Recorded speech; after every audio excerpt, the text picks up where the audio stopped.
So the other day I am at work. I'm going over to talk to one of my colleagues about something. And so I'm walking up to my colleague Jeff's office, and I get up there and I walk through the door frame, and you have to turn to see him at his desk. And as I turn to go into his office, which I've been to many times before, I noticed something that I haven't seen many times before, which is on one of the white tables adjacent to his computer, there is a board game sitting there.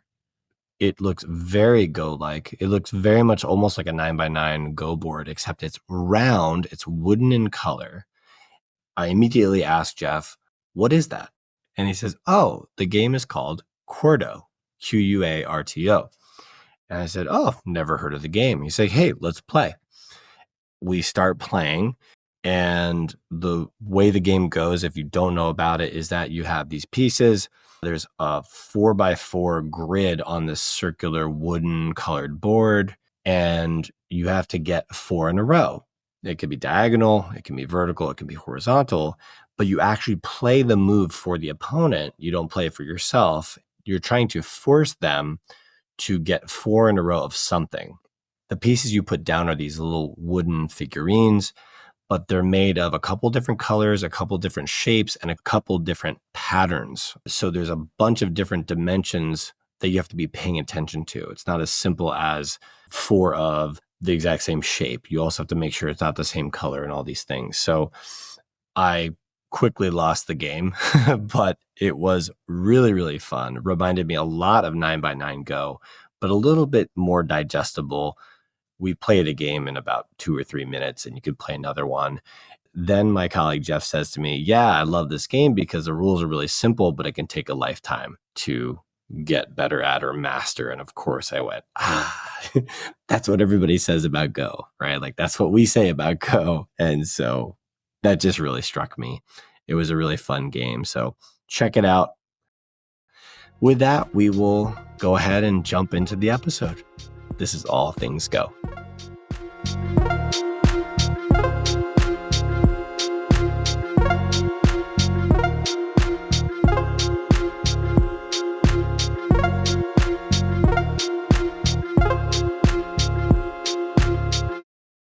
After season 1, I solicited feedback. I wanted to understand who else people might want me to interview and about what kind of topics. And one that kept on coming up over and over was the history of Go. How old was it exactly? Is it 3,000, 4,000 years old? Is it something half that amount?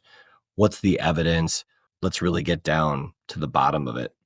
I was able to get some names from various people, and I was able to connect with somebody that had a really good background, was an expert in the topic, and is a former Korean professional Go player. So with that, I'm going to take you to the interview. Welcome, Professor Nam Chihyung. Yeah, thank you. So maybe first I can start by talking a little bit about your background. My understanding is that you are a professor at the Department of Go Studies at Myongji University. Yes. And you are also the first president of the International Society of Go Studies, which started last year. Can you just tell us a little bit about your background? I became a professional of KBA, Korean Baduk Association, in 1990 and retired in 2020. I wrote books related to Go, such as Go Terms and the series of Baduk Made Fun and Easy. Have you heard of it? Yes, I have. Yes. Really? And also the history of Go or sociology of Go in Korean. I started teaching in Myongji University's Department of Baduk Studies in 2001 and has become a tenure track professor since 2003. Ironically, I retired because professional Go players don't have a retirement system. I thought that people who work at school like me should return their professional qualifications because it is even more difficult to maintain their skills as a professional player by working in broadcasting or education. Although I retired, I'm doing many other things related to Go besides teaching, including participating as a head coach of the Go team at the Oh, Hangzhou Asian Para Games last year, and I won 2 out of the 3 gold medals. hey, congratulations. Thank you. Yeah, and most recently, I consulted Go in the Korean drama Captivating the King, which No, was you did aired on not. Netflix. Are you serious? Oh my, I Yeah. just think I'm starstruck. That's really cool. And I also know you, Professor Nam, from your part in the AlphaGo Yeah. documentary. Wow, well, that's a really tremendous background. So thank you so much. Let's start with maybe the origins of the game. Yes. Okay, there were many legends about the origin of Go. However, Mhm, none of them has physical evidence. For example, mhm. Emperor Yao is said to live in the 2300 BC. If so, it has been more than 4,000 years since Go was Right. played for the first time, yeah? Yes. However, it is very difficult to say about those ancient days for sure because Mm, it did not leave much evidence. Like there is no evidence that Go was created for fortune telling or war mm, strategy also. mm. What these stories tell us is, I think, what kind of image Go had in the minds of the people who created those stories and the people who have passed it on to modern times. For example, Emperor Yao is a symbol of the great king in China. Even though he was a king, he was very frugal and even handed down his throne to Sun, despite Mhm. having his own son, because Sun had a much better character than his son Danju. The Mm. fact that the story of such a great person making Go was made and believed, I think, proves that Go's image was quite good during that time. The stories about fortune telling or war strategies is also an example of how Go was highly valued. But I don't think there's a way to know when and why or by whom Go was actually invented. And I also know that there's been much discussion Oh, yes. around Confucius, and Yes. that Confucius did not like the game of Go, but I know that that might have been refuted. Well, he says it is better to play Go than to do nothing all day, right? Okay. But anyway, when he was alive, it was about 500 BC.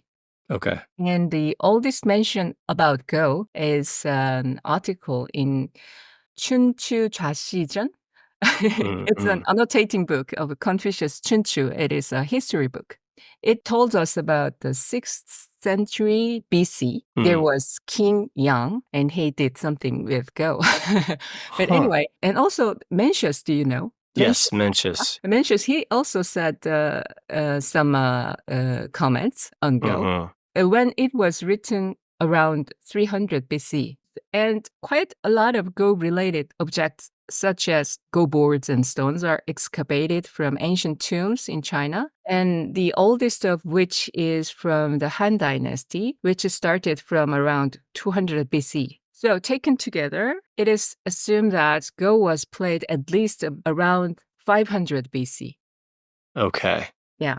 Of course, there is a lot of possibility that it was earlier than that, but Hmm. there is no evidence.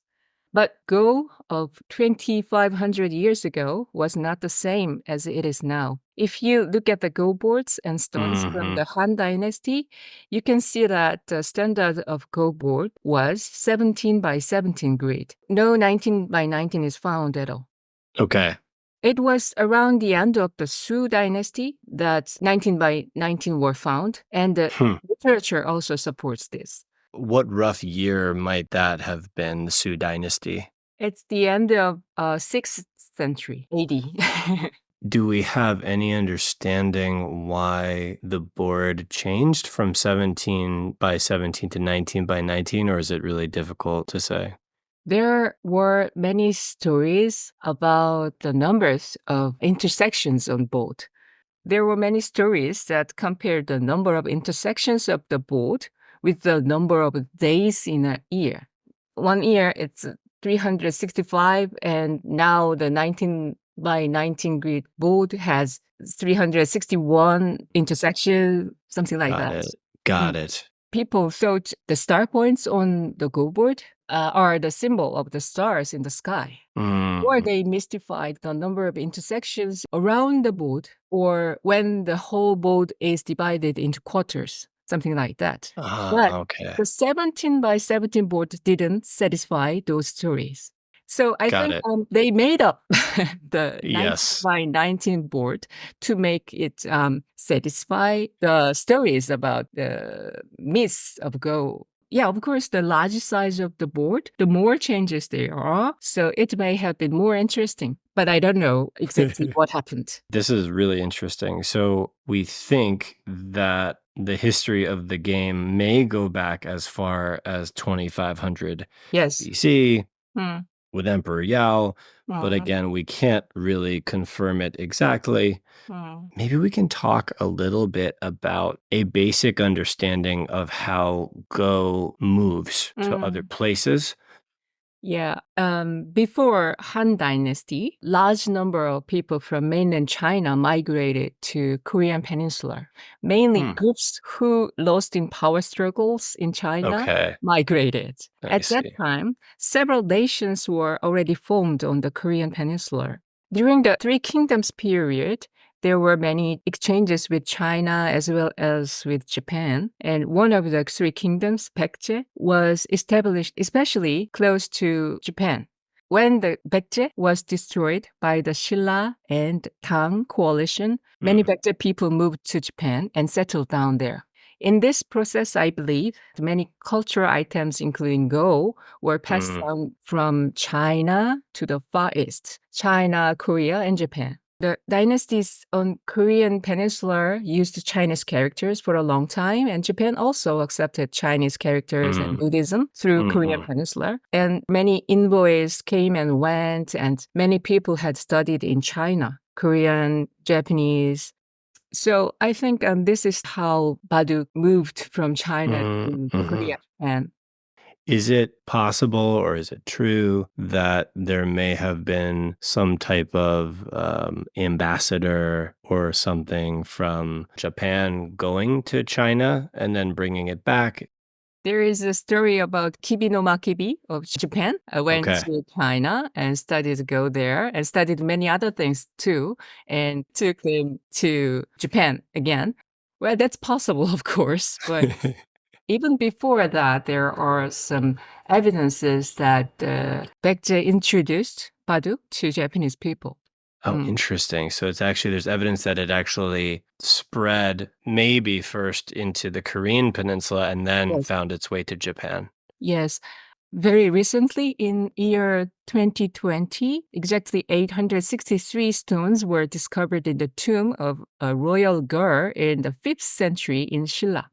Shilla is one of the three kingdoms of Korea. Oh, Mm. okay. And it was 5th century, and Mhm, it is an evidence that Go was considered very important among the Shilla's royalty. And mm, it allows us to assume that Go was introduced to the Korean Peninsula much earlier than the 5th century. So the story mhm. about Kibi no Makibi is 8th century. Okay. Yes, it's much later. So I think the Baekje or Shilla is first, and then go to Japan. That's very cool. Um, Go was considered very important in the royal people or the high class people in Asia. Mm, And there is a story about Baekje and Goguryeo, kings and monks played Go in the 5th okay. century.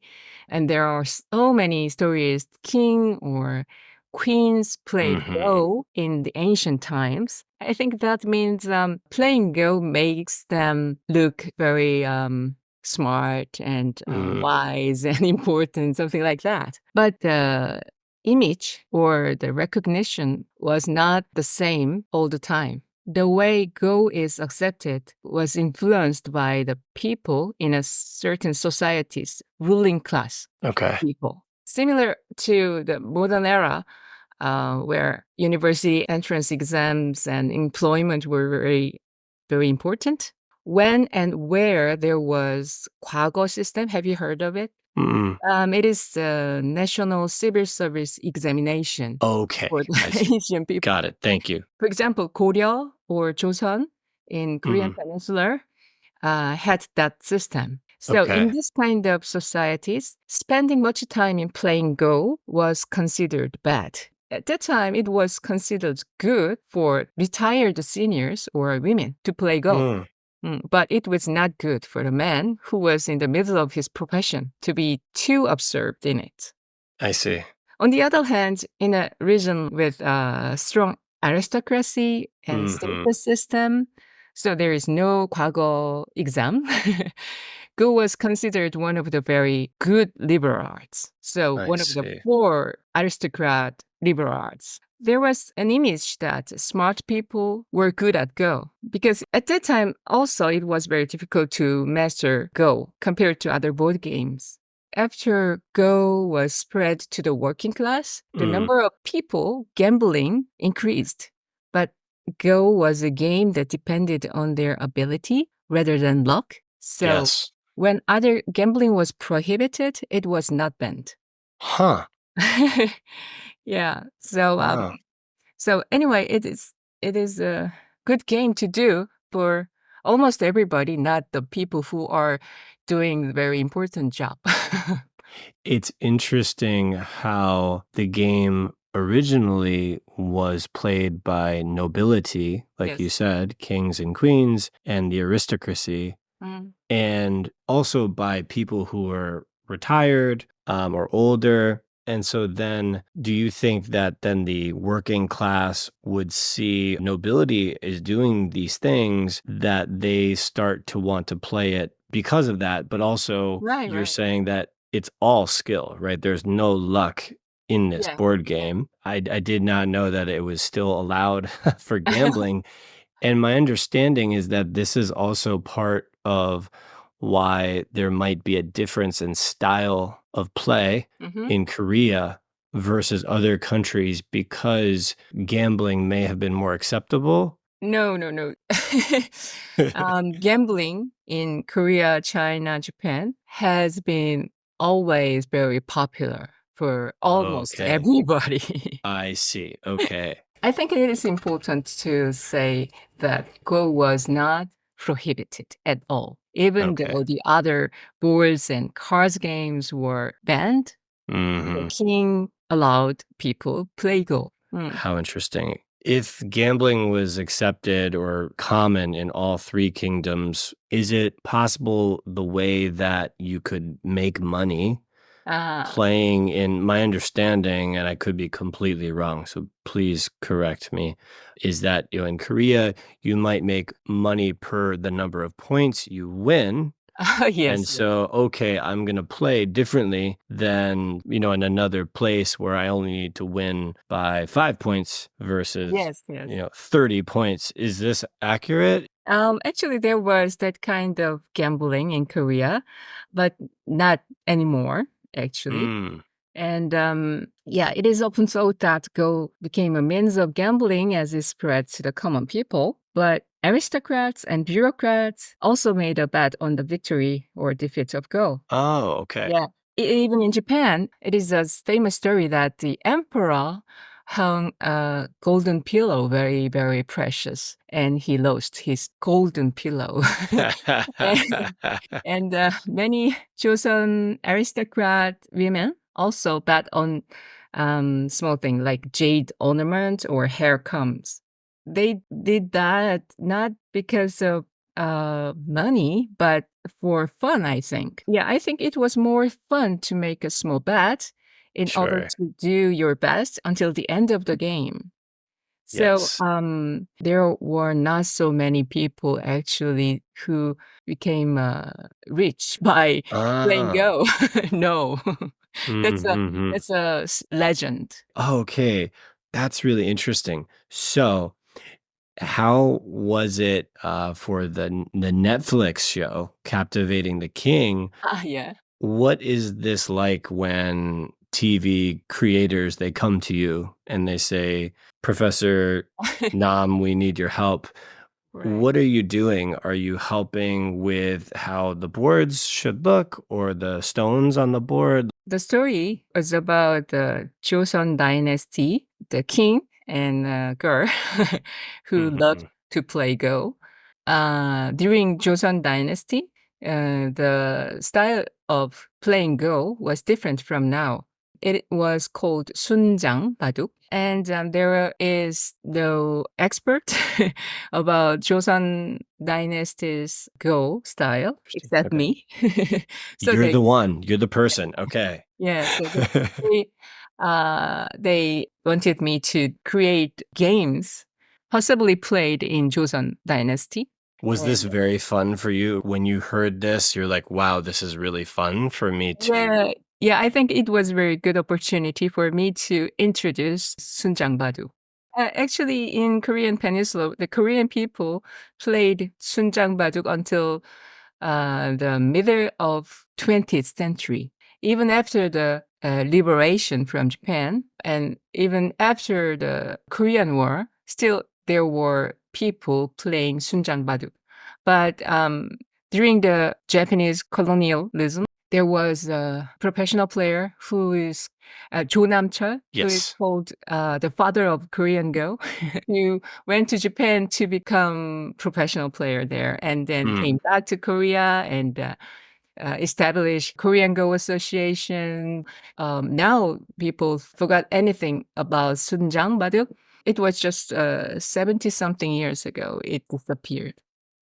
And when Cho Nam-chul Mm. came back, did people very readily accept, like, oh, we're going to stop playing in the former style and we're okay with the new style? At the time, of course, the things or cultures related to Japan were not very popular in Korean people, of course.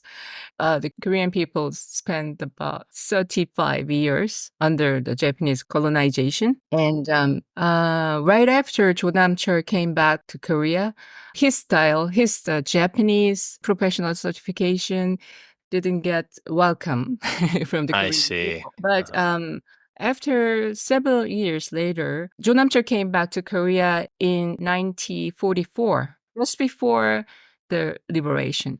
And several years later, there was Korean War. And people who played Sunjang Baduk, especially the top players of Joseon, they were also the elite of Korean society. And Mm, many of them went up to the North Korea.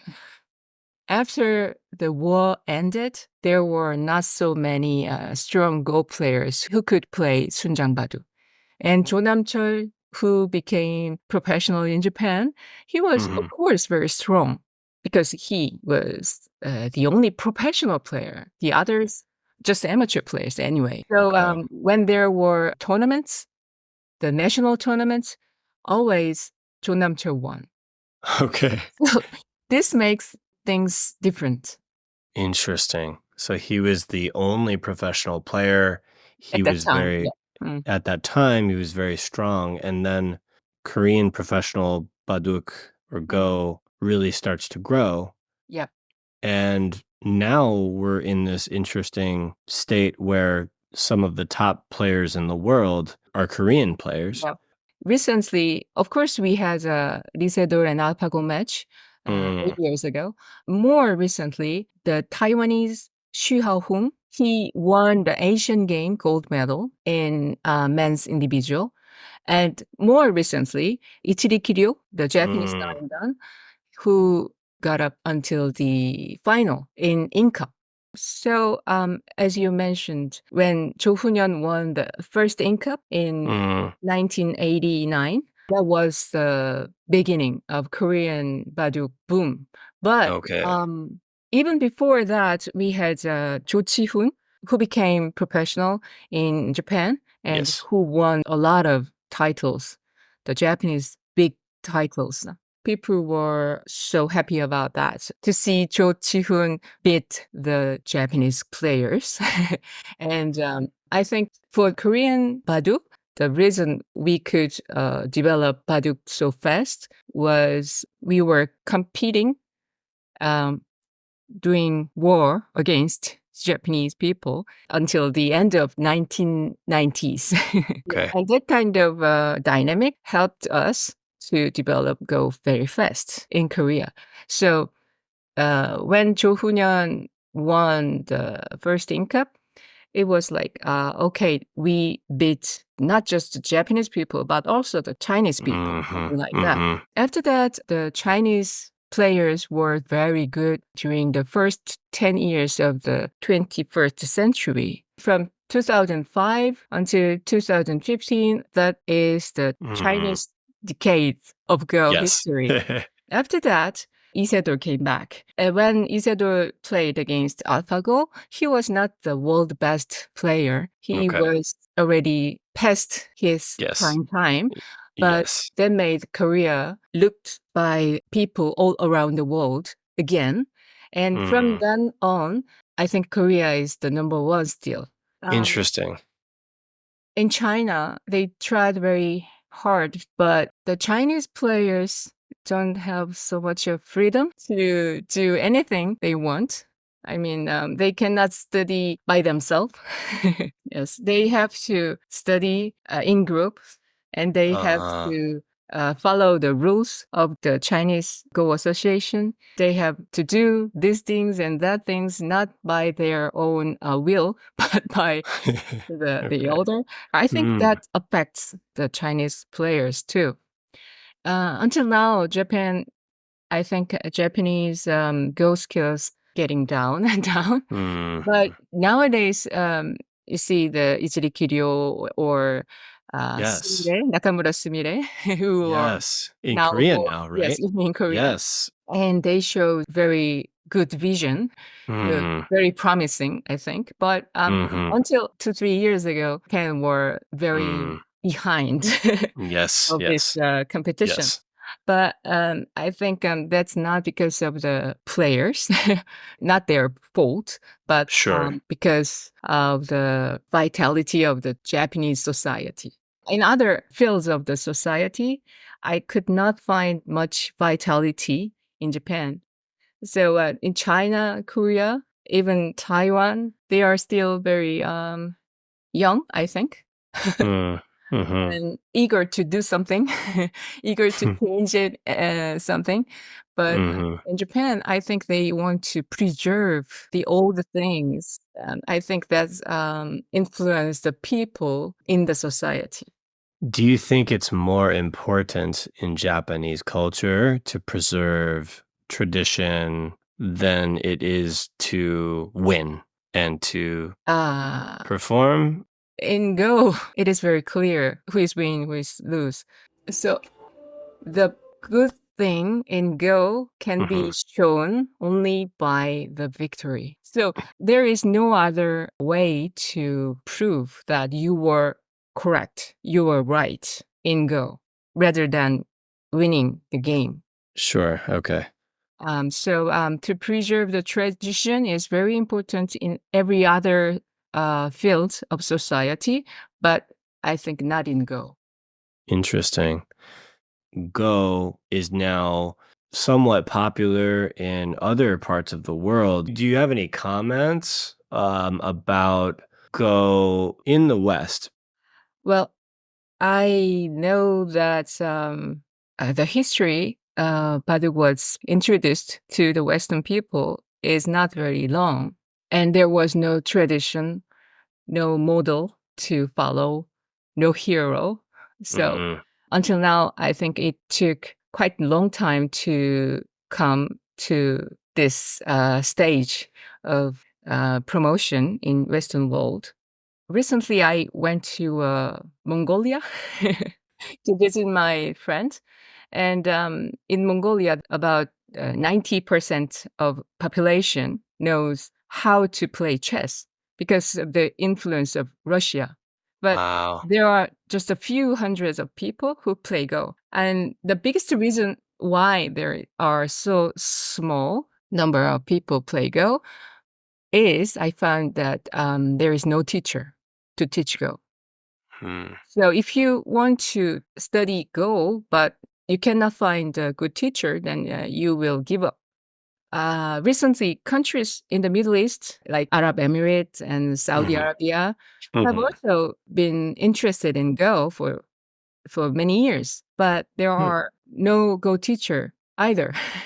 So I think the countries like Korea, China, Japan, where Go industry is big enough to raise funds, or International Go Federation, Mhm. or European Go Federation, maybe they can send Go teachers to these kind of countries where Go is less popular, less introduced, and it can be a good help.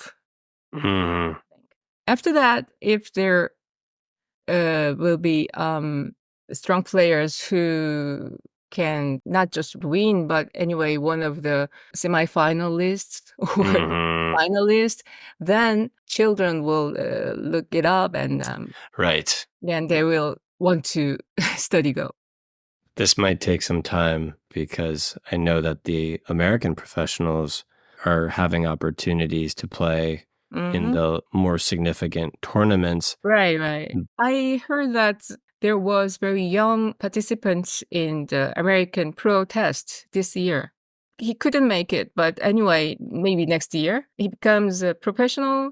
Then he has a lot of possibility to be Hmm. Hmm. strong. So yeah. This is young in America, but Hmm. in Korea and China Ah, and Japan, this is not young at all. Correct? yeah, It's that's true. old. But Uh, after uh, AI, now the Korean players who are almost 40 got good results from the tournaments, not just in the local one, but the international one. hmm. So I think AI will help the Westerners get much stronger than now. It sounds like a lot of improvements, but it's still a lot of distance to cover, but it's really exciting to see.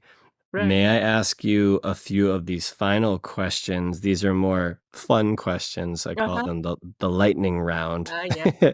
So the first question, do you still find time to play Go even though it's literally your full-time job?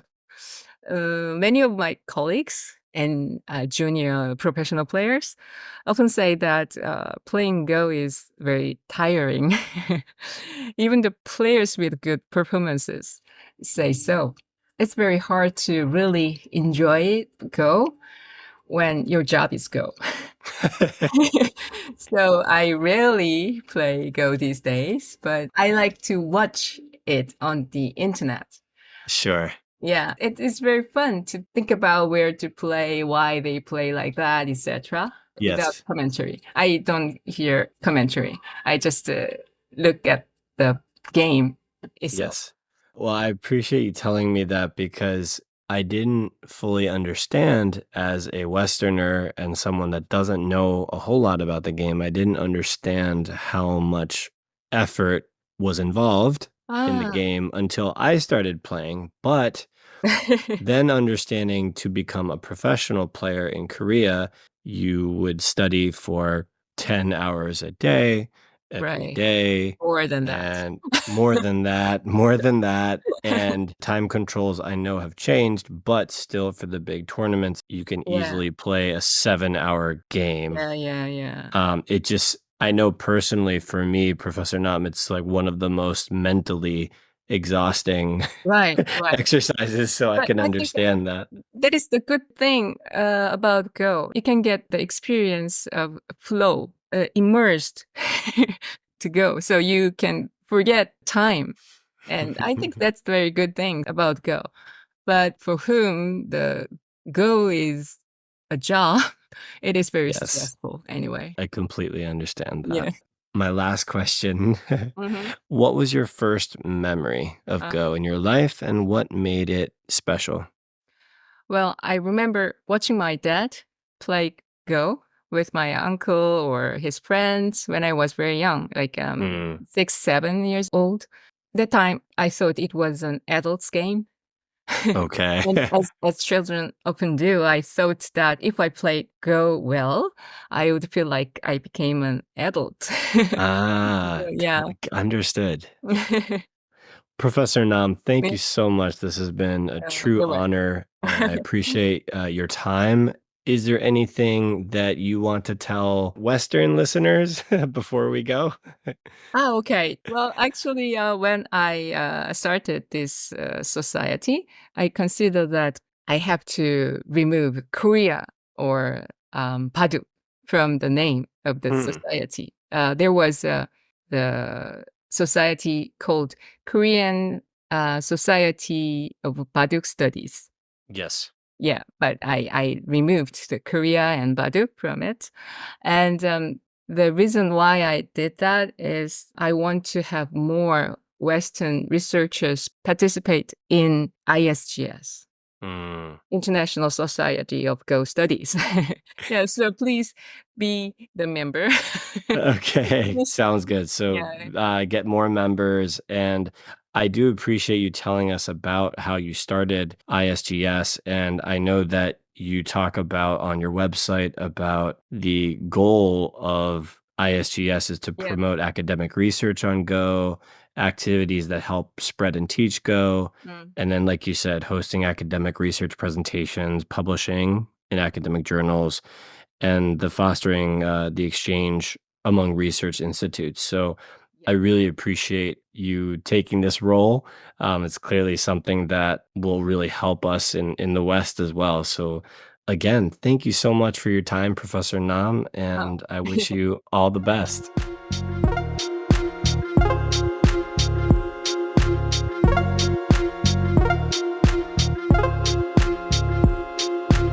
We're now going to talk to Gazza White and Xiao Dai again, our resident professional Go experts, and talk a bit about the Dan ranking system in the professional world and some of the discrepancies that arise between different countries' federations.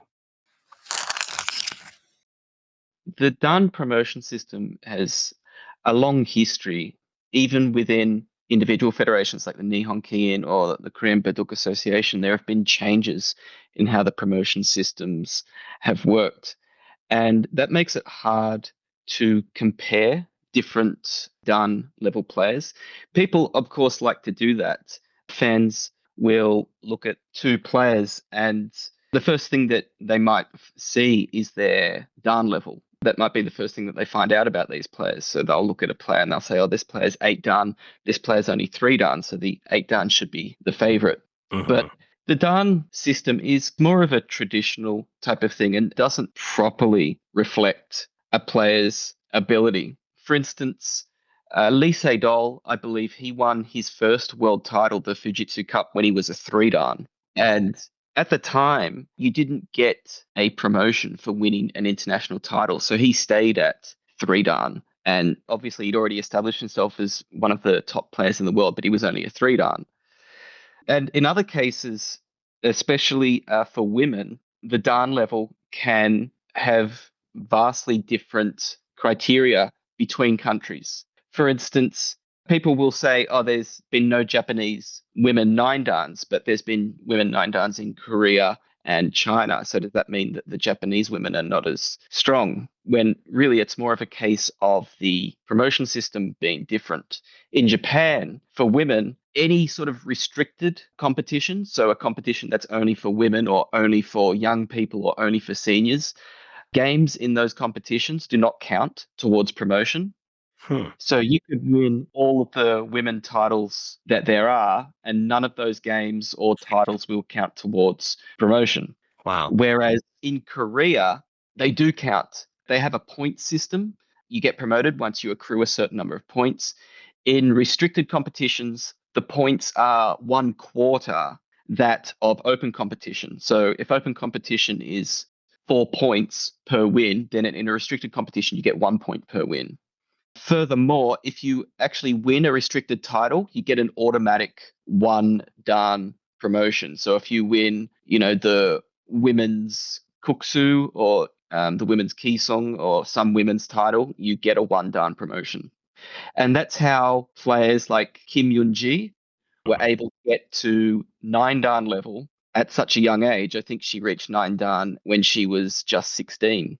Oh my gosh. Which is actually Shinjin So, for example, it took him until he was 18 to reach 9 Dan.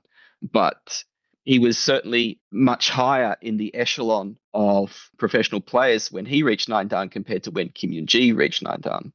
So it's not sort of a perfect way to compare two players' abilities just looking at their Dan level.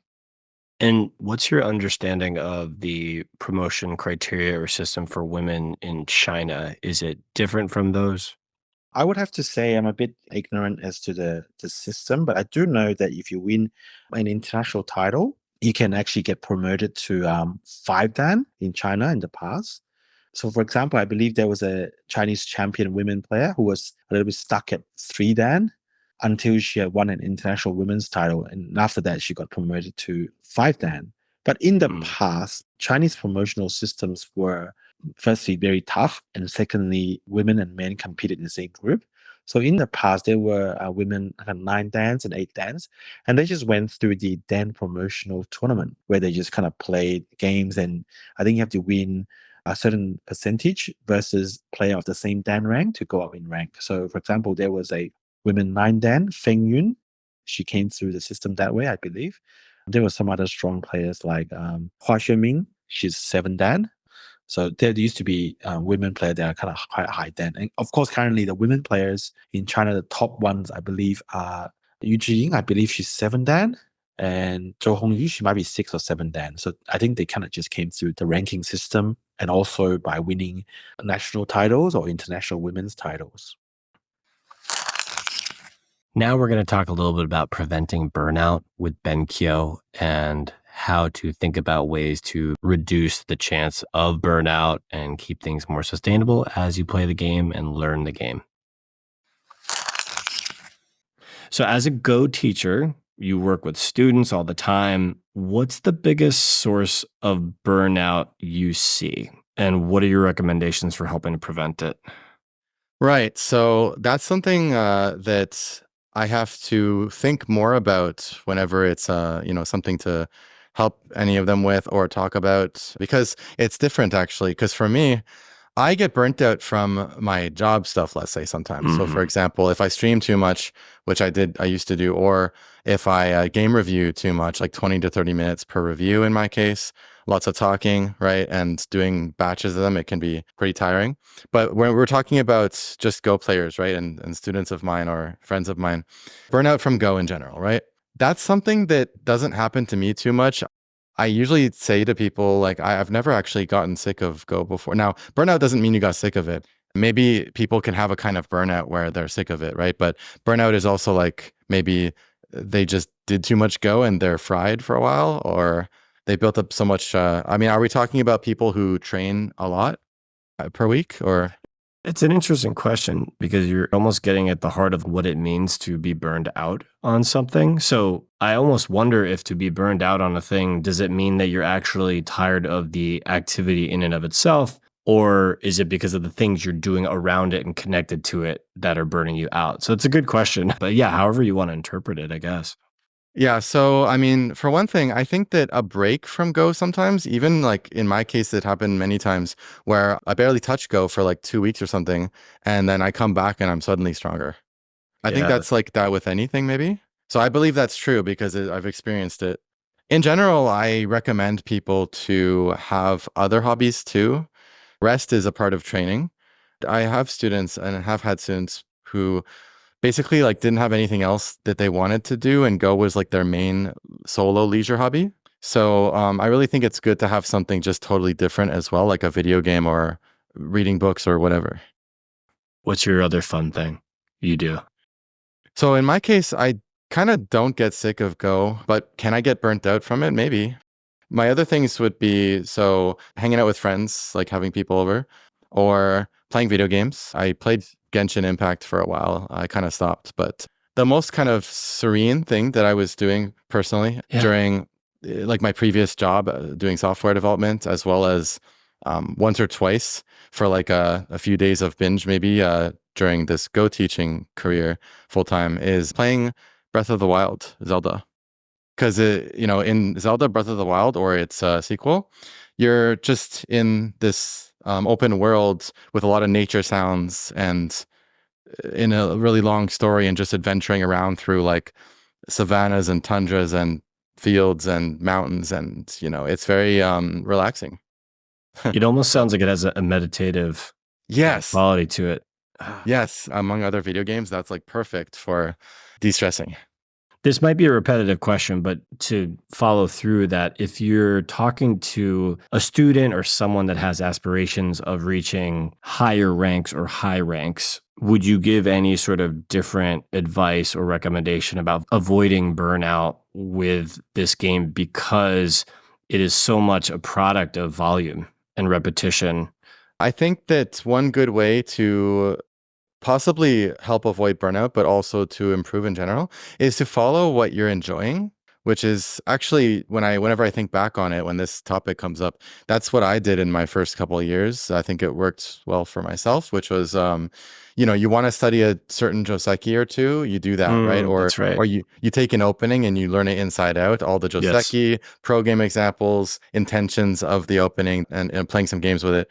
Which, as a side note, I really recommend that for a really good direction for study, is you pick an opening and you're going to be good to go for a while for things to learn, right? I feel like that's one of the questions. I feel like if I ask one Go teacher versus another, I'll certainly get some different thoughts. And one is like, try one opening, and you can really learn all the variations off of that really well, right? You can hold that one piece constant in a game that has so many other moving variables. And it sounds like you might be on that camp. I've also heard people be like, well, mix it up. And as long as you're cool with losing and getting blown up, that also can be good too. Cause then you're like, oh wow, I can learn a whole new situation. My opinion is both.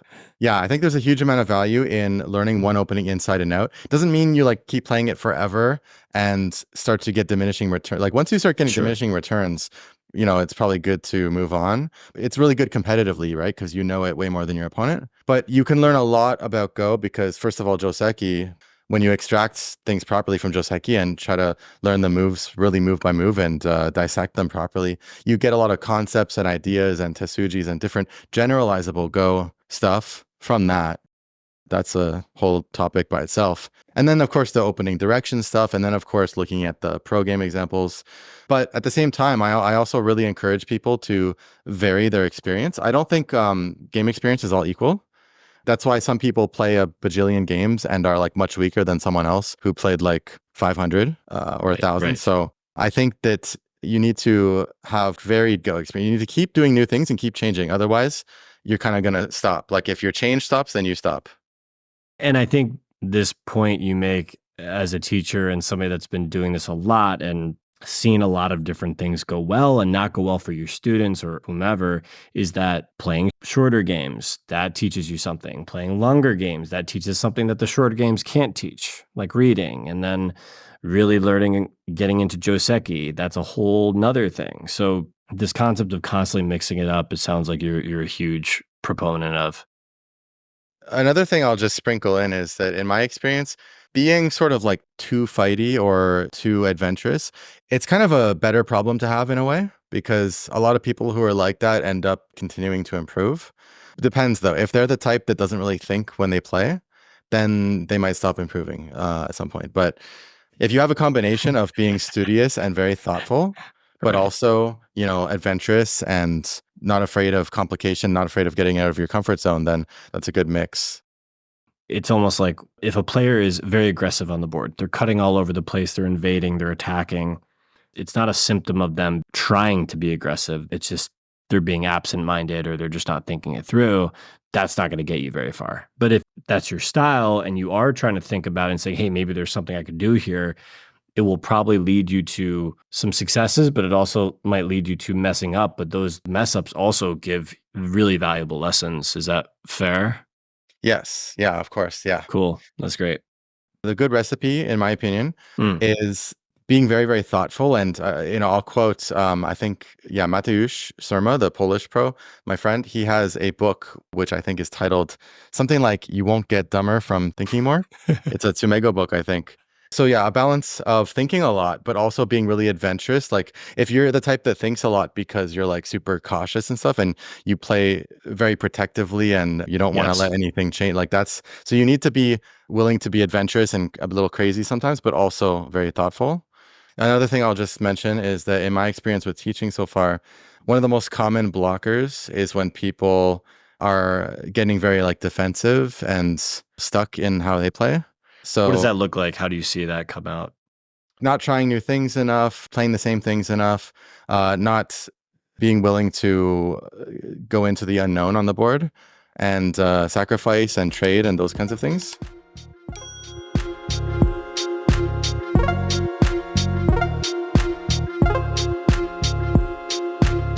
As this episode comes to an end, I want to ask you the question, how do you make sure that you keep Go interesting in your life? How do you make sure that it doesn't become monotonous? How do you make sure that you're not playing it so much that it becomes less interesting and less exciting? Let me know and talk to you next time.